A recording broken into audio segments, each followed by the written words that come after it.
jeito nenhum. Historicamente, isso significa ter tido acesso a escolas de elite, ter tido tempo livre para estudar e refletir em vez de ter que trabalhar desde a infância para ajudar em casa. Significa convívio prolongado com grupos que já valorizam e praticam esse tipo de saber. E aqui é onde a coisa fica realmente interessante. Presta atenção. Porque, se a gente for ler as entrelinhas da sociologia no nosso material, essa barreira de entrada enorme que você mencionou não é só um acidente de percurso histórico. Não é coincidência. Não é. Ela muitas vezes funciona de forma ativa como um mecanismo de distinção social. Dominar a cultura erudita acaba virando um crachá invisível de status. Um passaporte para certos lugares. Sim. Quando alguém debate casualmente a estética da arquitetura brutalista em um jantar chique, ou analisa com profundidade os movimentos de uma sinfonia no saguão do teatro, essa pessoa está comunicando para os outros, seja intencionalmente ou não, que ela pertence a um círculo social privilegiado. Um círculo que teve os recursos financeiros e o tempo ocioso necessários para adquirir todo aquele repertório complexo. Exato. O valor não está apenas na beleza da obra de arte em si, mas também na exclusividade do acesso a ela. É uma dinâmica de poder, muito sutil, mas extremamente poderosa na estruturação da sociedade. O poder do capital cultural operando na prática.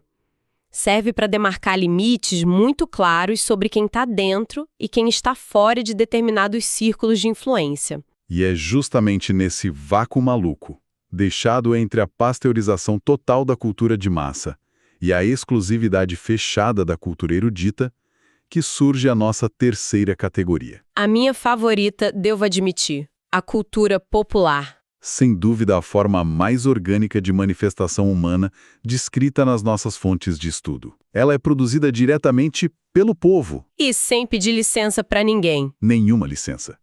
Não precisa de uma chancela oficial do governo, não precisa de um diploma de conservatório de música e muito menos da aprovação de um conselho de acionistas de uma gigantesca rede de televisão. Ela simplesmente brota. Ela nasce da necessidade de uma comunidade específica, de celebrar a própria identidade, sabe? De contar suas próprias histórias locais e de dar um sentido coletivo àquela realidade que eles vivem ali na ponta. E a resiliência da cultura popular é um negócio que beira o milagroso, na minha opinião. Com certeza. Porque ela não tem os orçamentos de marketing milionários da cultura de massa e também não tem aquela proteção institucional pesada dos grandes museus e curadorias que blindam a cultura erudita.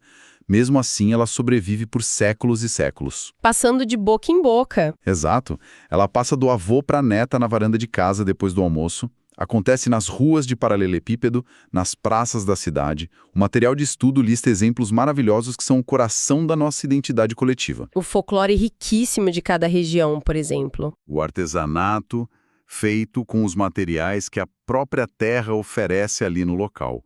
A festa junina original do interior, o carnaval de rua raiz com blocos pequenos, as cantigas de roda infantis. E a marca registrada de tudo isso é a espontaneidade pura. Totalmente espontânea.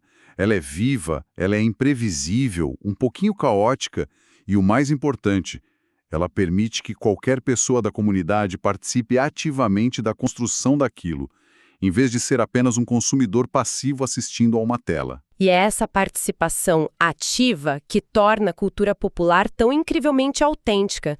Todo mundo é dono um pouquinho. Mas e quando a gente começa a analisar como toda essa teia gigantesca de conhecimento é fisicamente armazenada no mundo? Aí as nossas fontes nos levam para a segunda grande divisão dessa nossa anatomia cultural. É a relação entre o físico e o invisível. A dualidade entre a cultura material e a cultura imaterial, que são a quarta e a quinta face da nossa lista de 7. Isso mesmo. É uma forma brilhante de classificar como nós deixamos as nossas pegadas no longo percurso da história.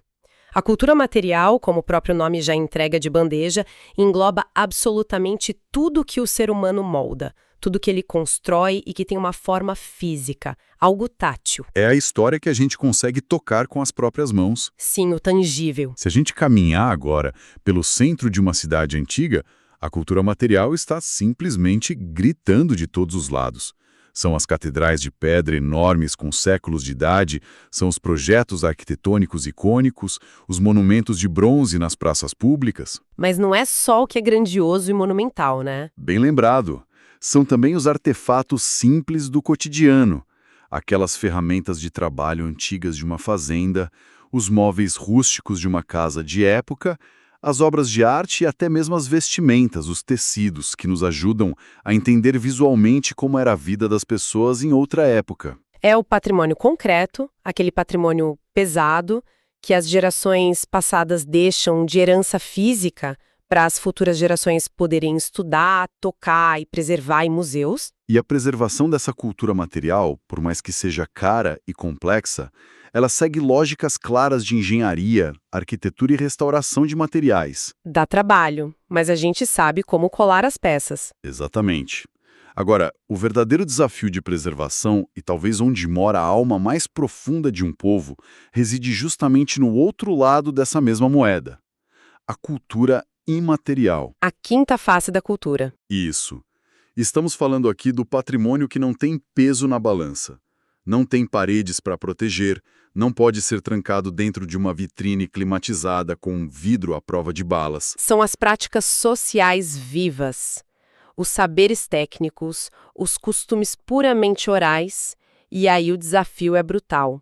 É como é que se restaura uma lenda regional que só os membros mais velhos de uma comunidade sabiam contar e que agora corre um risco seríssimo de desaparecer para sempre. Não tem um manual para isso. Não tem. Como é que se tomba como patrimônio histórico a atmosfera e o clima de uma feira livre tradicional, com todos os seus feirantes, as piadas, os seus pregões gritados a plenos pulmões, ou o modo minucioso de fazer uma receita tradicional que sempre foi passada de geração em geração apenas pela oralidade, sem receita escrita? E esse é um ponto que, sinceramente, sempre me gera uma melancolia fascinante. Porque a cultura imaterial existe de forma exclusiva apenas enquanto houver pessoas vivas praticando e sentindo aquilo ativamente. Sem as pessoas, ela evapora. O material nos traz exemplos fantásticos disso. As cantigas de trabalho que ritmavam as colheitas no campo, as danças folclóricas cheias de energia, os rituais religiosos que oferecem conforto para a comunidade no momento de crise, o sotaque marcante tão específico de uma região do país. A forma toda peculiar de se contar causos engraçados ao redor de uma fogueira ou numa roda de chimarrão. É o intangível que dá todo o sabor real da identidade. Mas, para quem nos acompanha, não achem que a cultura se resume apenas a folclore colorido ou história antiga poética. De forma alguma. A cultura está no engarrafamento, no escritório. Sim, e se a gente trouxer toda essa teoria antropológica elegante para o cenário ultracontemporâneo que a gente vive hoje, a sexta face mencionada nas anotações é, na verdade, um verdadeiro tapa na cara da nossa rotina de trabalho: a cultura organizacional. E se conectarmos isso ao cenário geral das nossas vidas hoje, a gente percebe que o mercado de trabalho é, sociologicamente falando, um gigantesco laboratório antropológico operando a todo vapor. Um ecossistema à parte. Com certeza. As empresas e as organizações não são apenas locais frios de produção de lucro e preenchimento de planilhas. Elas são microsociedades altamente complexas. Elas têm as suas próprias hierarquias bem definidas, os seus tabus internos do que não se deve falar no café e até os seus rituais de passagem para novos funcionários. A cultura organizacional, no fim das contas, é aquele conjunto de regras, muitas vezes não escritas, que ditam claramente como alguém sobrevive e como alguém prospera ou afunda dentro daquele ecossistema corporativo específico. Exato. Um antropólogo poderia perfeitamente acampar num escritório corporativo de vidro no centro financeiro da cidade e estudar as pessoas ali com a exata mesma lente analítica que ele usaria para estudar uma comunidade isolada numa ilha. É a mesma dinâmica humana. A mesma. Existem totens de reverência ali dentro, como a mesa do diretor, e existem punições sociais gravíssimas para quem quebra as regras do convívio do grupo. Nossa, essa analogia do laboratório antropológico corporativo é simplesmente perfeita. Pensa bem quem está escutando.